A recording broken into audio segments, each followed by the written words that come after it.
Welcome back, Dawn Hunters. I'm Yana. And I'm Builder William. At least he likes to call himself this way right now. Something. We've gone from a trawler to a steel monohull. Steel monohull to a fiberglass catamaran. And now, after 7 years living aboard, we finally have our dream boat, an aluminium 53-foot expedition catamaran. that is being updated for true off-grid use. This is part one of 2 parts where we begin the solar install and the lithium battery upgrades.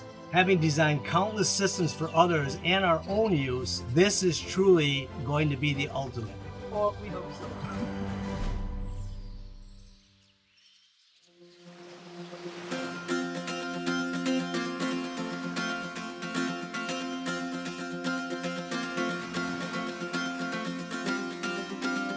Today is going to be a day about solar. I've changed different configurations, parallel, series, flat panel, repositioning, and even some temperature issues that came up because of the current intense sunlight, the heat, and the solar panels transferring the heat being black into the hull. So we're going to go into that in detail. The hard top on this vessel was about 15 centimeters too high and hitting the boom when in the right angle and the right wind, and I want to make sure that that doesn't happen again. And as you can see, there's plenty of height here, so I'm going to remove between 15 and 20 all the way around. I'm also going to separate them so the boom can then sit between the two of them when we're not at sail and at anchor, thus maximizing the solar. Same time, I'm going to cut the frames away and adjust them for the new solar panels so they sit down inside the frame as opposed to sitting on top.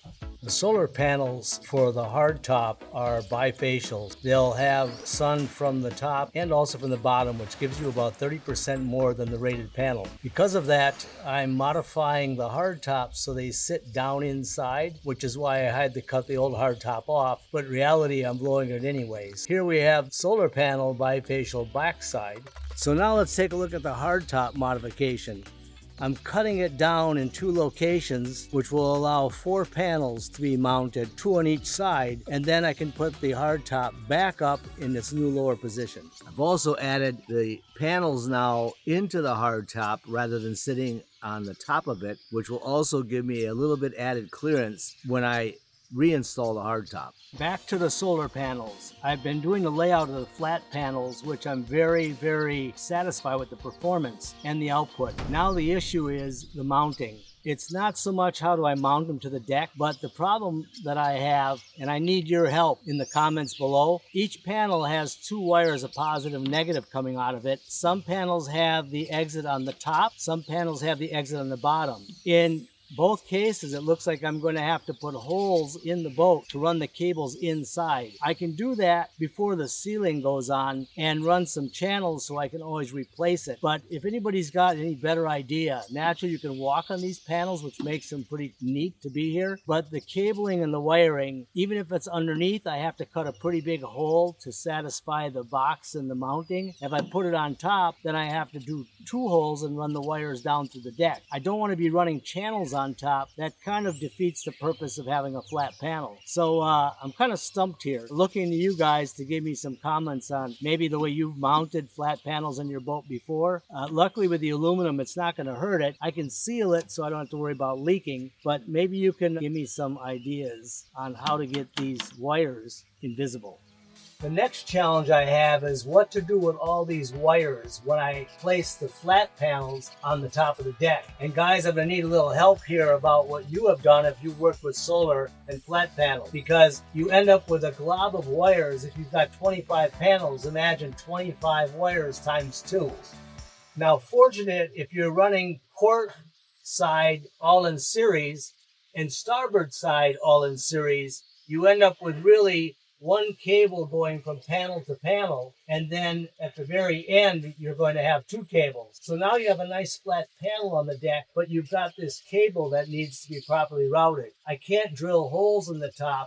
Well, I could, but not really interested in drilling a bunch of holes in the top of a perfectly non-leaking boat. So I again went at different extrusions. I first tried these hide-a-wire tracks, but in the hot sun, they end up looking like snakes. They heat, they twist, they move around. So then I found some extruded aluminum curtain rod, or might even be for clothing hanging, and the wire fits inside of each side perfectly. So I could run a positive and negative, or just a single wire through here. It would be laying quite flush to the deck. The final item that I found is a piece of door jamb that has metal on the top. On the back side, it's got runners, which allow me, then I could put the wire inside the runners and let these lie flat. So I've cut them to size. But also, I think anything plastic on the deck of a boat is not going to last very long. It's all biodegradable. So I think I'm going to end up with some kind of an aluminum wire run track. But if you guys have some comments or some ideas, let me know what your thoughts are. Because I also know they make panels where the whole wire exits on the bottom, but now you have that big module hanging out. And I don't have the ability to start chopping the deck all to pieces.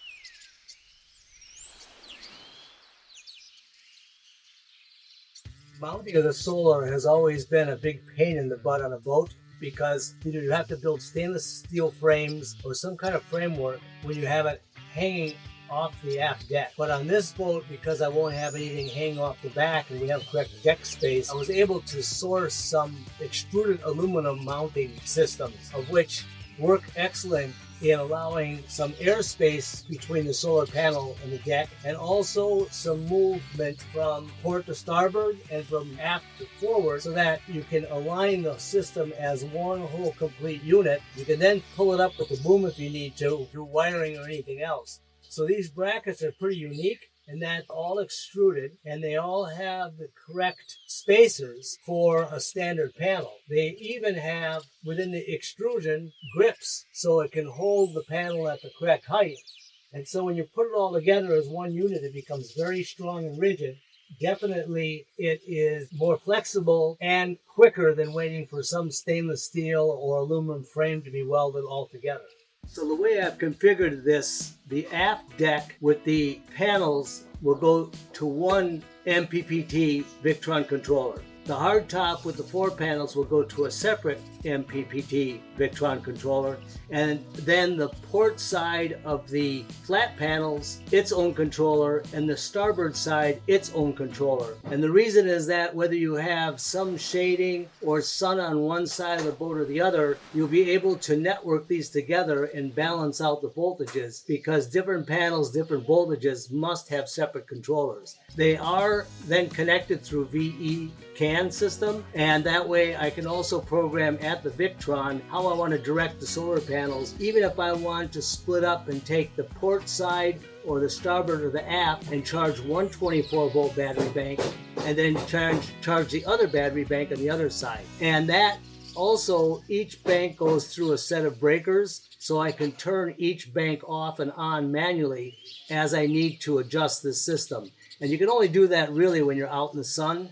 You can't be doing that in a couple of days. You have to spend some time, almost 2-3 months, to figure out what your optimum charging patterns are, and that you can do while you're at anchor. From the solar panels, we'll go to the independent breaker for each bank, and then from the breaker to each MPPT. From the MPPT, it will then go to the battery banks individually switched, and this will be controlled by the servo through the Victron system. I do have the inverter and charger on board in the event I want to run a cord someday and utilize the charging system, but at this point there is no shore power on the boat, and I prefer to keep it that way so grounding, corrosion, galvanic, and isolation does not even be an issue when you're inside of the marina.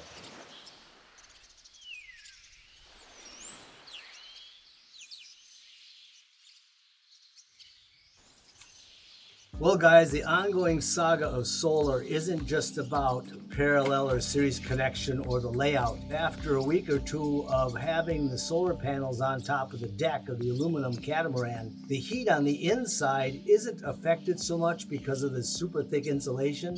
but there are holes where the lights were, and when I went to remove the wires from where the lights are, I could touch the aluminum, and where there were panels, it was so hot I could not touch it, and it was actually made all the heat shrink tubing completely shrink, because the hotter the panel gets, the lower its efficiency. Also, over time, it's going to for sure damage that panel. Let's take a look at what our thermal gun has to tell us about deck colors, deck temperatures, and also the temperatures above the solar panel, but more importantly, below the solar panel. Let's go on the top deck first. This is deck temperature in the shade.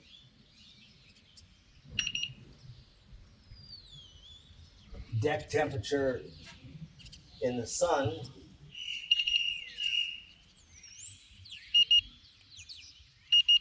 Deck temperature of the large panel that has an air gap underneath it.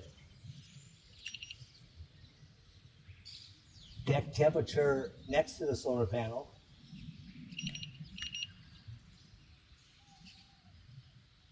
Deck temperature of the solar panel. Deck temperature of solar panel with isolation.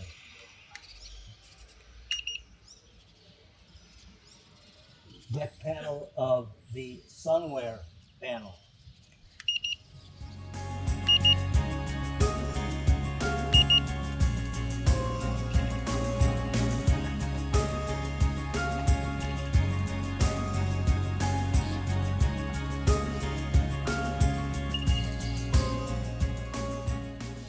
It's very evident that having the solar panel elevated a little bit off the deck leaves room for air and the heat to dissipate. There's also a huge difference between the one set of flat solar panels flexible and the other set. One has a thicker barrier and it seems to absorb the heat and dissipate all on its own, where the other, I would have to add a barrier underneath to keep it isolated, because you've looked at the difference between the temperature where there was a panel, where there was not a panel, and then where there was a air gap between the panel. So I will be compiling this information and then coming up with a strategy that's best for not only for this boat, it would also apply to fiberglass boats and steel and aluminum boats, because they all are going to have to keep heat in mind with how the panel is adhered to the deck, the heat transfer, and the longevity and performance of the panel. You know, researching aluminum vessels, whether they be monohull aluminum or catamaran, I was super concerned about heat, especially living in the tropics. Now, having worked on a boat for the last 47 days in the heat, 100% humidity, temperatures that most people would not be able to handle, and working,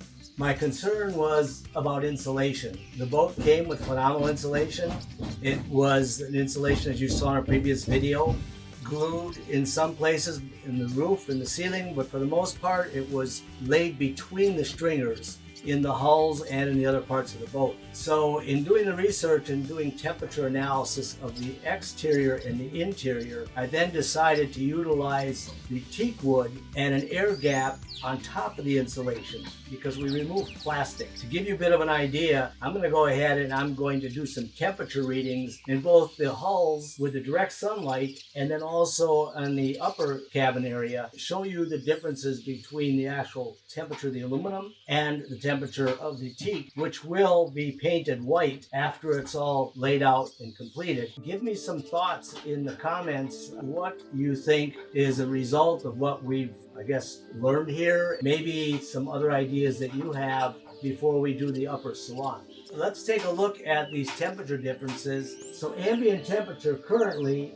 in this portside cabin is 38.1 degrees C, a little on the warm side. So let's take our handy digital infrared thermometer and let's take a look at some of the temperatures that we have here in the hull.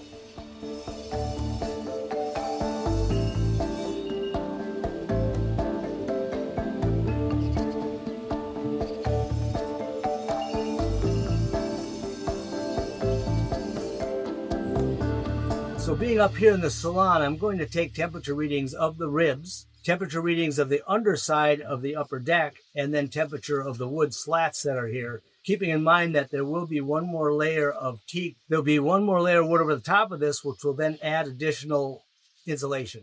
So what I've learned is that The aluminium boat heats up fast, but it also cools extremely fast. So once the sun goes down, boat cools off within about 15-20 minutes, and it's very, very cool. Whereas on the fiberglass boat, even after the sun goes down, it's at least 2 to 3 hours that the heat stays inside. Same is in the morning. The boat is very cool. So if you keep the windows closed and you have shade from the sun, you already have a huge vantage point over other materials when you're talking about aluminum. Definitely the air gap and the teak and the insulation is a combined effect. So getting the inside hull at ambient temperature means that if I do want to run the air or open hatches and cool the boat out, I'm not fighting the hothouse effect that you have when the sun is hitting it.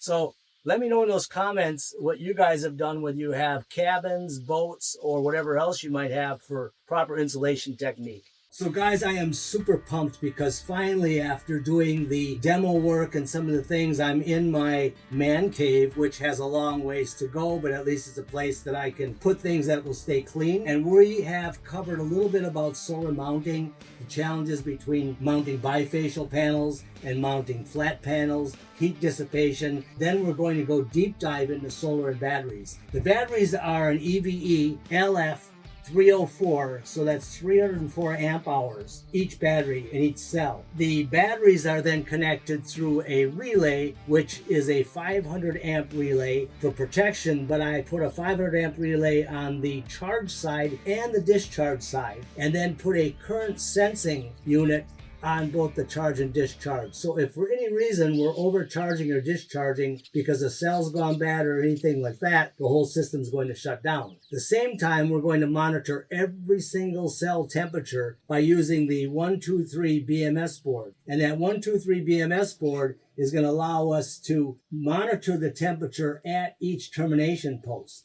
They will also have an input board and an output board, so that information is going to go back to the servo system, and I can then monitor the BMS system through servo. As well, we're going to have top balancing with these boards automatically, so we're going to go more in depth on that whole build, how to put it together, why I chose 24 volt over 12 volt and 48 volt. Having had those over the years, I selected the 24 for very specific reasons. And a couple of you guys have asked me questions. Even I've gotten a couple of phone calls, why 24? My boat builder wants to use 12, or my boat builder wants to use 48. Well, I'm going to go into the details why I chose 24. So we're going to go really deep in the battery technology, the build, the BMS boards, protection, mechanical mounting, electrical mounting, and then how even the MPPT controllers will feed into this system. Any questions that you have, now's the time to put those in the comments, because as I'm filming this, we'll be able to answer some of those questions as we're going along. So stick around. Thank you for staying with us. Like and subscribe, and see you next time.